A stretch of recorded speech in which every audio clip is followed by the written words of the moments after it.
Here we are, man. Another episode of the Aftermath Deep Six Pro Wrestling Podcast.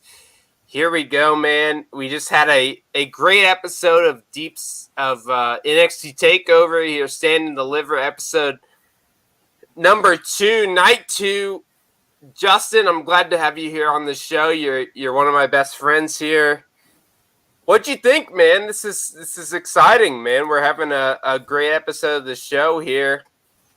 Yeah, for sure. It's been crazy. I know since kind of the pandemic started, we've had this COVID era of wrestling. It's been crazy having the shows in the Superdome and things like that. So it's good to see a few fans there tonight. But I think every show they put on has been absolutely great, all things considered, and this was no exception.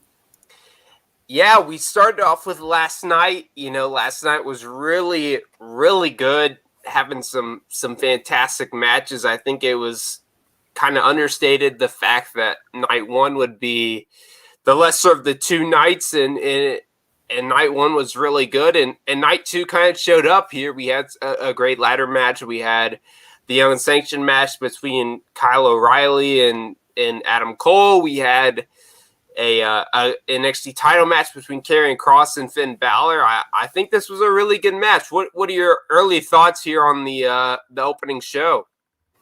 Yeah, so yesterday was great. I mean, you can't take away that Tommaso Ciampa Walter match. That was incredible. I don't think there was a bad match between either night. They were all incredible. No. Yeah, definitely. I mean, let's get right into it. What was your favorite match of the first night? I think it's tough to kind of beat that Ciampa versus Walter match. We had that match was so stiff. I think you got the match between the gauntlet match between Gargano, or not Gargano, Loomis, Bronson Reed. You had Cameron Grimes. Yeah, exactly. You had a lot of good Isaiah Swerve Scott. You had Isaiah Ruff. You had a good collection of guys in there. I think that was one of the better matches of the night. You had Kushida versus Pete Dunne. I think that was another good match. What do you think of the first night here? Yeah, definitely. I would say the best match of the night was definitely Ciampa Walter. But not to take away, I really enjoyed the three-way tag match. That was good with MSK winning. That was good to see. I like those guys a lot. Incredible all the way around. I have zero complaints about either show. Yeah, that tag team match is definitely something that you got to look out for. I think, going into that whole show, you got 10 matches beside the pre-show matches. I think you kind of have to look at it, and you see night 2 as being the main attraction. You got Kyle O'Reilly versus Adam Cole. You got the main match between Santos Escobar and Jordan Devlin. You got a lot of good matches on night 2, but I really think night 1 kind of showed out. I think that they had a lot of good, just surprising matches. I think there was something for everybody there. I think all the matches, me and Wayne talked about just how all the matches kind of differed in what they brought to the table. There was a lot of storytelling. There was a lot of good wrestling. There's just a lot of exciting action for people who tuned into NXT versus the people who turned into AEW Dynamite. Yeah, definitely. I know. I don't know if I want to say that night 1 stole the show, but it really did try. I mean, I think all around the matches were, I think they were better matches on night 1 all the way around. I think night 2, especially with the Cross Balor match, I was really excited for that. And then O'Reilly and Cole was incredible. I think those two just closing the show was phenomenal, and that brought night 2 right back up to being on par with night 1. Yeah, definitely. So let's get it right into night 2. I mean, we had Jordan Devlin and Santos Escobar start the night off in a ladder match, kind of reminiscent of the Shawn Michaels versus Razor Ramon WrestleMania 10 match, 2 titles, Cruiserweight title and the interim Cruiserweight title match, going head-to-head. I mean, what'd you think of this match? I know you caught the end of the match. I missed the first part. I was a little bit late to the show, but I mean, I caught like the last half of it, and it was good. I mean, I would have loved to have a little more time for a ladder match in like 20 minutes or whatever it was, but I mean, got to give Devlin credits there. He took a couple of really rough bumps that I was surprised to see him get up from. So, definitely a good way to start the show. Yeah, we saw Escobar hit a double knee into the barricade. We saw Devlin take a double DDT. We saw a tope suicida by Escobar into Devlin on the outside ladder. I think the right person went over here. We saw Legato Del Phantasma lose last night in the triple threat tag team match, and Santos Escobar gets the win here. So, I mean, what are your thoughts? Jordan Devlin gets the loss here, but he's somebody that I think we can expect in the cruiserweight division. I think the cruiserweight division is in a lot of good health here. I think that I would agree. I mean, I think a big thing with that is with everything going on, Devlin was stuck back in the UK or Ireland, wherever he's from. Just kind of being stuck over there kind of took him off TV for a while. So having come in and winning right there, I mean, it would have been great. I wouldn't complain about it, but I think you have the guy who's, been on the show almost every week, been, almost one of the bigger heels in NXT right now. Yeah. Taking the title and having the tag team behind him. I know they didn't win, but I think they've set themselves up with a nice little stable there. And I know you're talking about those bumps. The Spanish fly off the top of the ladder too was awesome to see. Yeah, it was really good. And it's good to see Legato Del Phantasma get a little bit of a rub.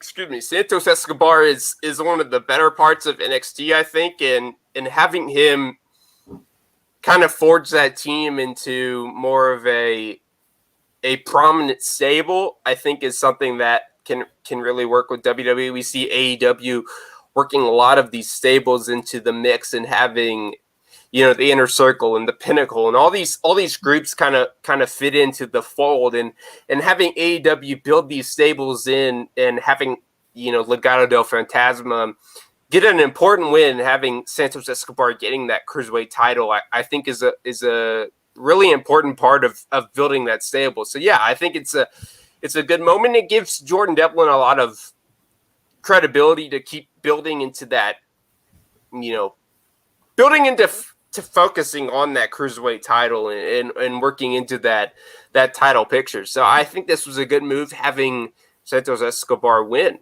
I thought it was a really good match. It sets him up to, I know he's still relatively new to NXT. I think he's been here for maybe a little over a year, if even. Yeah. So, having him kind of start cruiserweight and be there, I mean, it definitely sets him up to be a real contender for maybe the North American title or maybe even the NXT title, in a couple of years here. Yeah. And I mean, we talked about, early before the show is just having more people just build to that.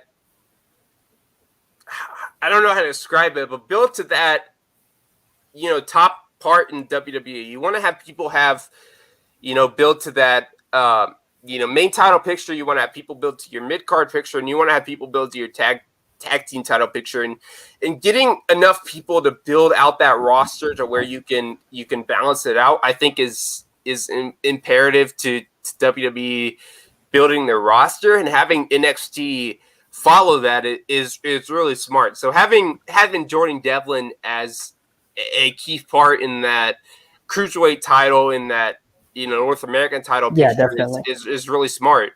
Yeah, and especially with with Phantasma there, him just kind of, I mean, if somebody only watches WWE or AEW, they didn't know who he was coming in. I mean, he's a big name in wrestling, but not necessarily that everybody would know. So, I mean, you have a guy like Karrion Kross who comes in, everybody knows who he is. He can go straight with the NXT title. But a guy like that, you have to build him up to be that star first. So I think they did it really smart in kind of putting him cruiserweight champion. And then, who knows, maybe if Devlin wins it off him in the next 6 months, if they push him up there, then he'll go after the North American title, or maybe, push towards the NXT title with, everything that's going on there. Yeah, man, I totally agree. And as we move into our second match, we got The Way versus Ember Moon and Shotzi Blackheart. We got Indy Hartwell and Candice LeRae. We talked about it a lot, before the show. Candice LeRae really deserves that title break. I think she's, whether it's a tag team title or whether it's a singles title, she has been one of the imperative parts of NXT women's, just the women's division. She's kind of divided as that NXT, kind of part of Johnny Gargano's, she's Johnny Gargano's wife, but I think she's done a really good job to set her apart from that. And, they had this match against Shotzi Blackheart and Ember Moon. And what'd you think of this match? I mean, this was a strong match for the NXT Tag Team Titles. Ember Moon and Shotzi Blackheart came out as the champions, and I really enjoyed this match. I thought this was a good second match to have on the show. I thought it would be a little bit, I thought it would be more in the middle of the show. I thought they'd have two of the men's matches, and then this be the middle match, and then two more after that. But this was the second match of the show. What did you think of this one? Yeah, definitely. It was really good. I was happy they gave them plenty of time to really put in some solid work there. I know, Shotzi Blackheart and Ember Moon are both great. I know they both been single justice before that, to kind of put them together in that tag team and, have them actually acting like a tag team. I know I'm a big fan of having they come out together in one entrance there. I love the tank. That's always fun. Yeah. And then, going against the way, I think they made the right move having them retain, especially in the first title defense for the new titles. I think that kind of sets them up, gives them more prestige, which is good. Instead of just jumping around all over the place, not to knock the main roster tag titles, but they're kind of bouncing all over the place all the time. So I think it's good to maybe give people some longer runs and kind of set it up as like, if you win them, you're going to keep them for a while. Yeah, I mean, I totally agree with you. I think we talked about Candice LeRae getting a title shot here down the line, but what is your opinion on these WWE Tag Team titles? We have the NXT Tag Team Women's titles and seeing what they've done with that, but there really hasn't been a lot of movement in the women's tag team titles. I mean, do you expect a big change at WrestleMania? Do you expect something, following WrestleMania? What do you see in the future of the women's tag team titles? Yeah, I think a big thing. I mean, I think NXT will do well with them. I think they have plenty of talent there, especially they're always bringing in new people. I think they'll be fine. If you don't have a ton of people who can go after the main title all the time, so you can definitely build new people up and putting people in tag teams and working towards that tag title. I think with the main roster, they really need to separate the tag titles and the big championships there. I think that's something they really got to work on. I know you've seen like Sasha Banks being an Asuka and things like that. It's a little too much. I know maybe they'll, when they bring more people up to the main roster. Now we got Rhea Ripley up there now. We've had Shayna Baszler. I think when they start bringing more people up, that'll definitely help give some more depth to the roster where they can help separate them. I think having all those titles, it kind of, I don't know if they have plenty of wrestlers, obviously, but like the depth for who's actually a main eventer is maybe what kind of slows that down a little bit. I think having the two separate women's titles kind of is a little bit of a struggle there with the two brands. But definitely once they start bringing somebody, because there's phenomenal wrestlers on NXT. So I think once they start calling people up and, adding more depth to the roster, they'll be able to separate that more. But as of now, it's just I think the NXT tag titles will do better than the women's ones.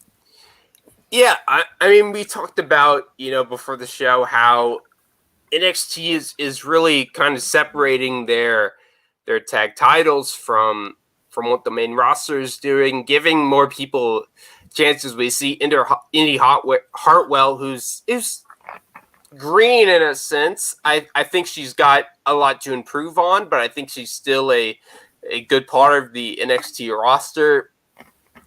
She's getting this chance with Candice LeRae, and she's doing pretty well. I think they had a good match against Ember Moon and Shotzi Blackheart. I think in the future they could be tag team title holders, but the main roster is just really lacking in just tag teams. I think that we see a lot of, what do we call it, strange bedfellows. It's something that we should see in the main rosters. At this point, just put people together. We're not seeing a lot of people these being used. We saw they break up the Iconics. We saw them, kind of put Dana Brooke and Mandy Rose, her name was almost crossing me there, but yeah, Mandy Rose and Dana Brooke, they got put together. I think if you just have these new teams and just having more competitors and having more diverse matchups, I think it'll just make it different. It just bringing the tag team. It's tough, when you have such a small roster of women's, people. You got to have the people going after the women's title. You got to have people going after Raw and SmackDown title. You got to have people going after the tag team titles. It's tough to, differentiate the two, but you got to bring the two together in a sense. You got to have teams come together and make a run for this tag team titles. So I think, yeah, definitely, and it's not even just on the women's NXT side. titles. Even with like the men's, like the men's tag team titles, it seems like as good as the New Day and the Usos are, like it's always one of those two, or like the Street Profits who are in that title feud. There's no depth to the tag team roster, which they have plenty of talent. Like they have some of the best wrestlers in the world. They go as deep as can be, but it's just, I don't know. They don't see the value in the tag titles, I guess, on the main roster. Yeah, I mean, we were just talking about it. It seems like WWE has enough people to challenge for 5 people for the main title, 5 people for the secondary title, and 5 teams, strange bedfellows, where you could put together for a tag team title. It just doesn't seem like WWE wants to do that, and I don't know why. They have enough people to where they're not using, in the sense of, we were just talking about Aleister Black and Ricochet. Those 2 teams, that team could put a lot of potential in the ring.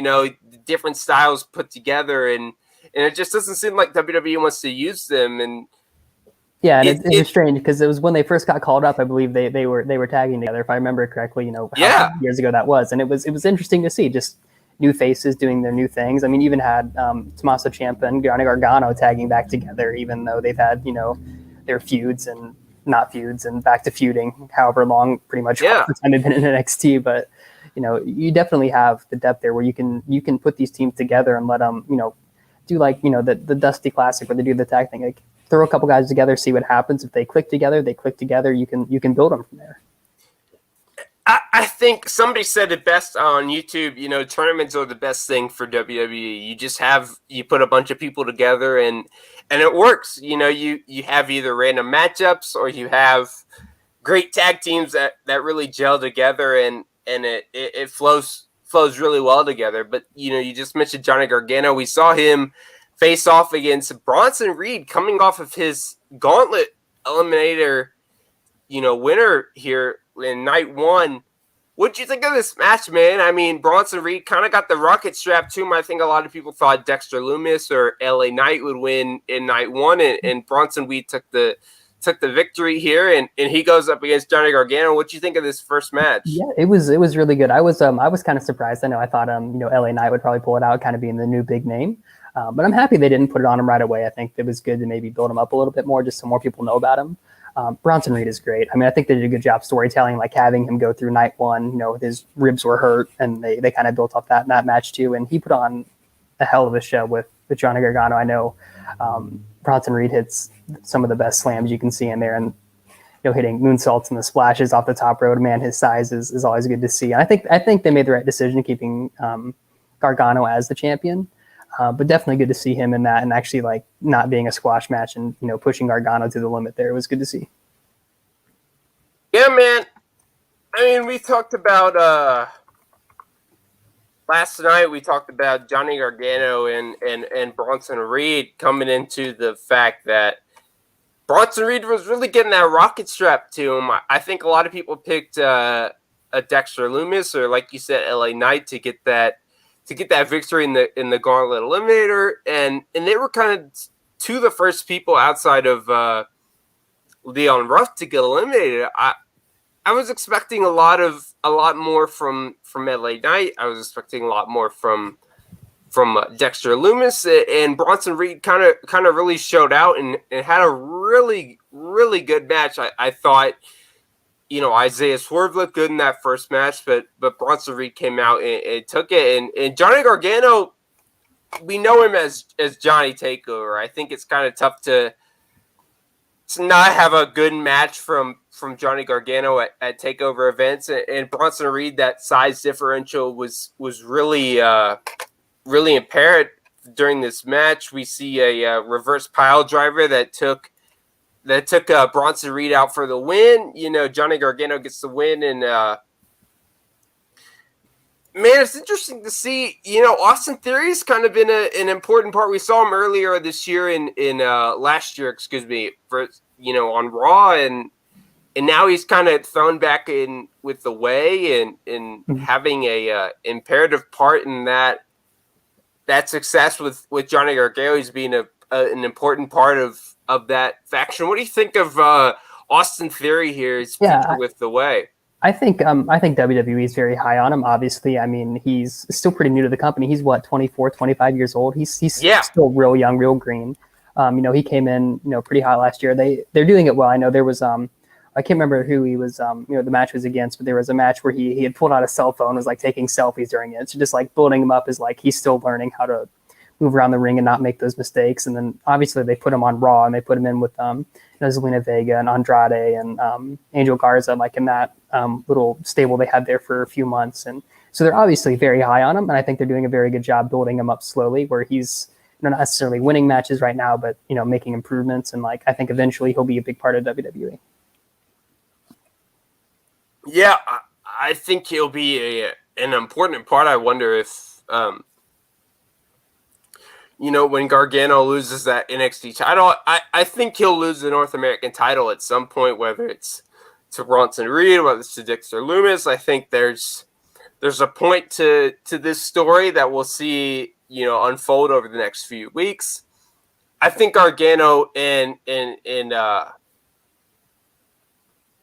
I just lost his name. Austin Theory, yeah. I think they'll be an important part of NXT. I think they could be a good tag team that could, challenge for the tag team titles. I think there's a lot of good titles there with MSK and Grizzled Young Veterans. There's a lot of good teams that could challenge for that. And, Bronson Reed is kind of got that rocket strap to him, seeing what he had in the gauntlet match. Like I said, a lot of people, went for Dexter Lumis. A lot of people went for Kramer Grimes. They went for LA Knight. They wanted to see those guys win, and Bronson Reed getting that rocket strap. He's kind of middled in the mid card here for a good bit, and getting that match against Johnny Gargano, who's continuously had great matches against Tommaso Ciampa, Andrade. Just great matches at Takeover versus some of the best competitors in NXT history. He's really, just shown up against those guys. I think it's a good showing for Bronson Reed to have that match. I think, having that, it seems to have him lose. You want to see a new champion, but I think tonight was about kind of showing the future of NXT, and we'll see that in the next match with Karrion Kross and Finn Balor. But yeah, I think this was a good match. Definitely. I think they see Bronson Reed as Keith Lee-esque, where you have that big man who's an absolute powerhouse but can move around the ring with like the cruiserweights can, just an absolute a machine when he's in there. I don't know if he's as charismatic as Keith Lee is, but hardly anybody in the industry is at that point. But I think they definitely have a lot of potential with him there.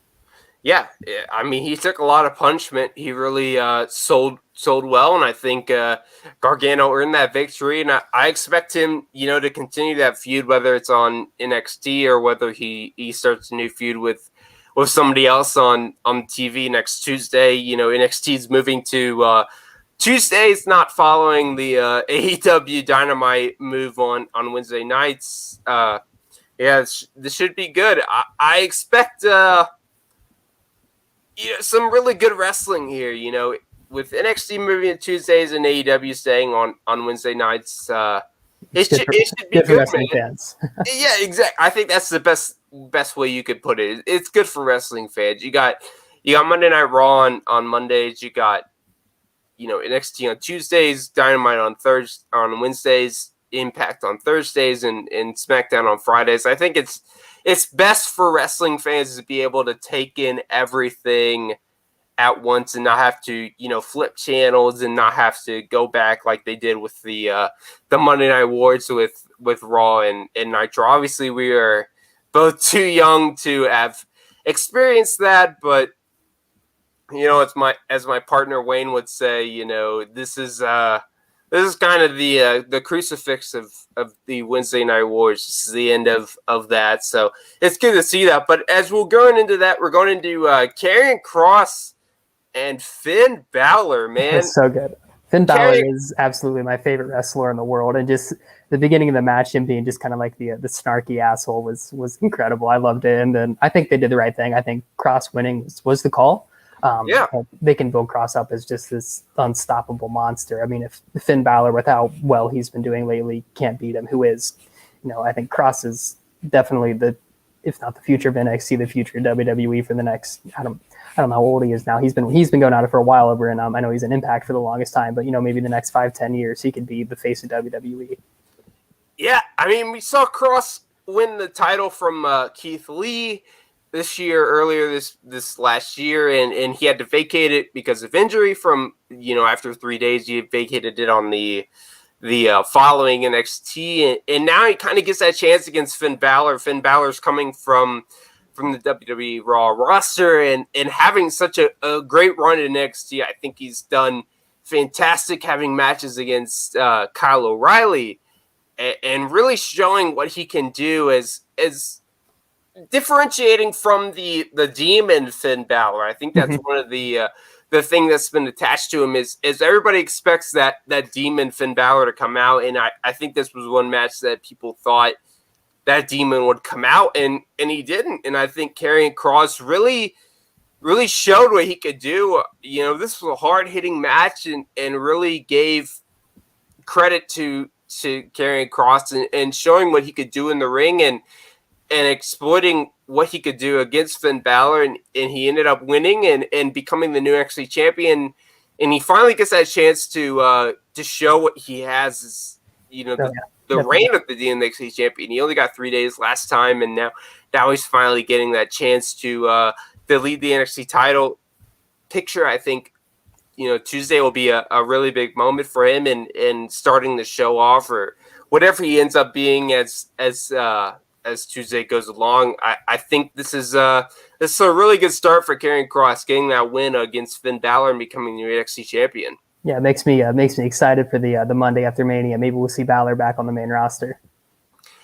Yeah, that would be huge. I mean, there's a lot of opportunities for him. We see Cesaro being built up. We see Seth Rollins being built up. We see a lot of these guys that we want to see these dream matches against, Finn Balor, and that we haven't seen, and because of his injury, because of his move to NXT, and now I think we finally can see that chance for him to have those matches. And I think this, the Prince character coming from, back from his time in New Japan and before that even, I think it'll be good to see on the main roster, somewhere between, face and heel, where, depending on the matchup, he can go either way.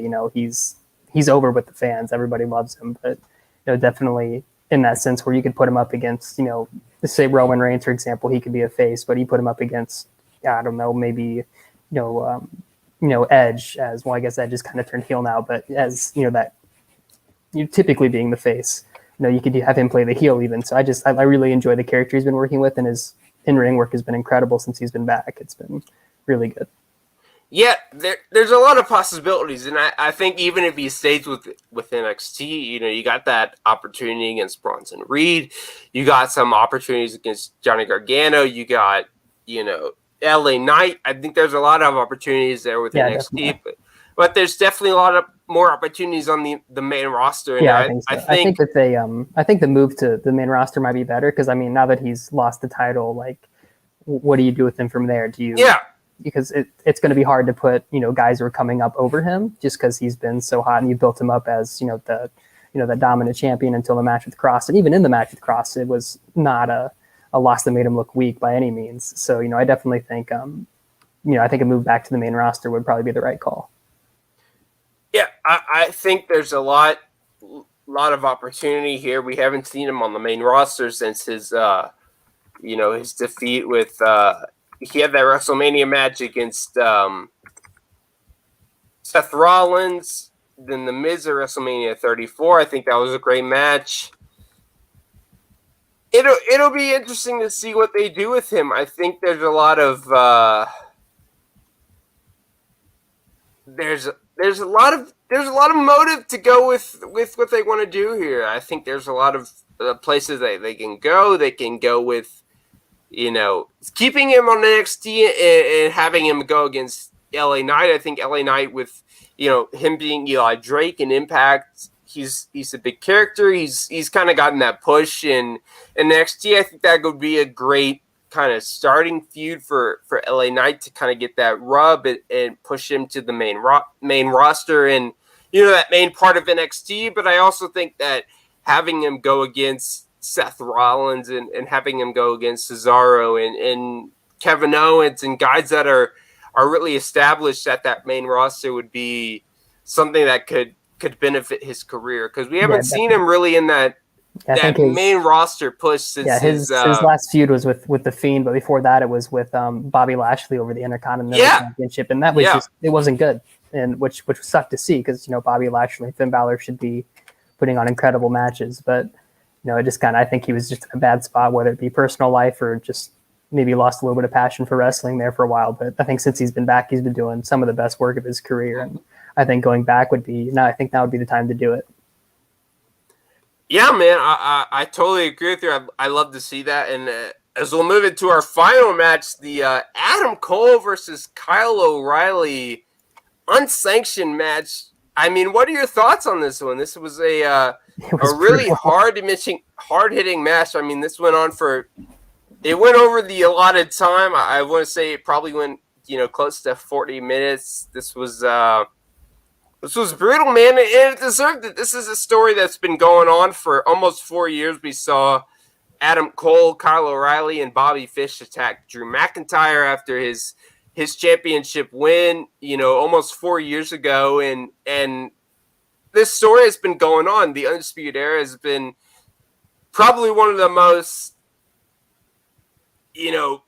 sought after factions in NXT and in WWE in a whole. I think that they have kept their aura around them, just really up definitely. to beat. With the factions, they've been the biggest, faction stable, whatever you want to call in WWE since the Shield. Like they've been NXT for the last 4 years. So I think it was definitely a good way to, maybe end that. I'm not sure if they're done with it altogether, because I think you still have Roderick Strong and Bobby Fish out there who maybe have something to do with, whether it be, a tag match or a four-way between the four of them would be incredible. But I think this match was a perfect kind of end to at least Kyle O'Reilly and Adam Cole.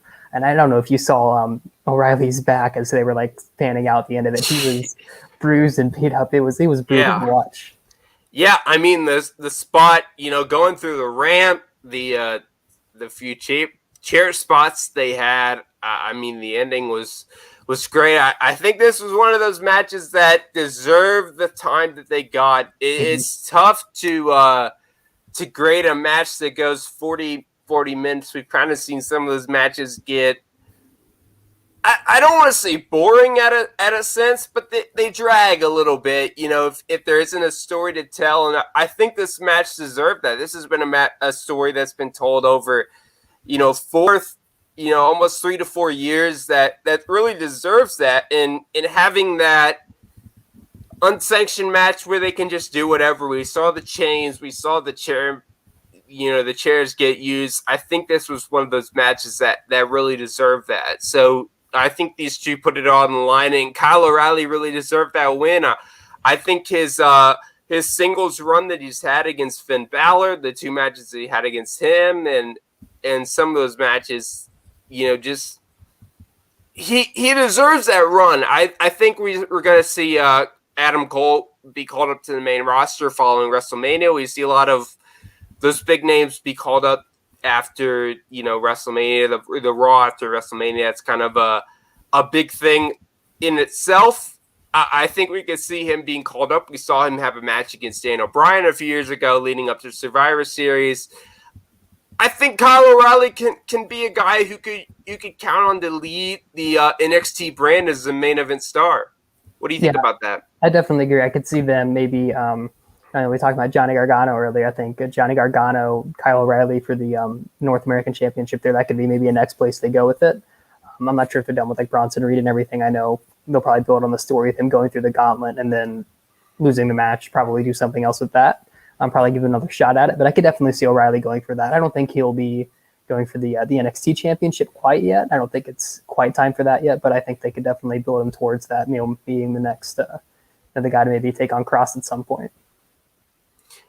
Yeah. I mean, there's a lot of ways you can go with it. I do think Cole gets called up. I think he's too good to not be called up. I think, having the and it's tough, talking about people who get called up. We know that they're the track history of them is not the best, but I think Adam Cole could be an outlier. I think he's too good to not be good on the main roster. At least give him the chance at it. Yeah, I definitely agree. I think he's going to be so over with fans. If, for example, if he comes out the night after Mania and that Adam Cole baby, it's going to be loud. It's going to be great.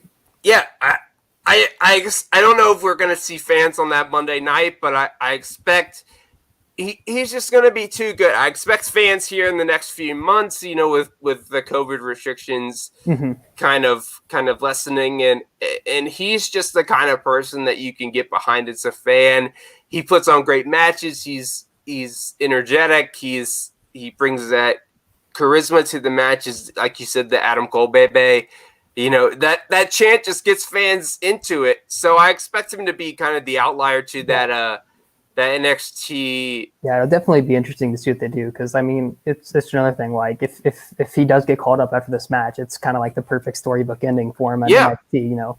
The old cliche, you go out on your back, but like breaking up the Undisputed Era, having a 40-minute match with Kyle O'Reilly, that was brutal. It's just, you couldn't write a better into it.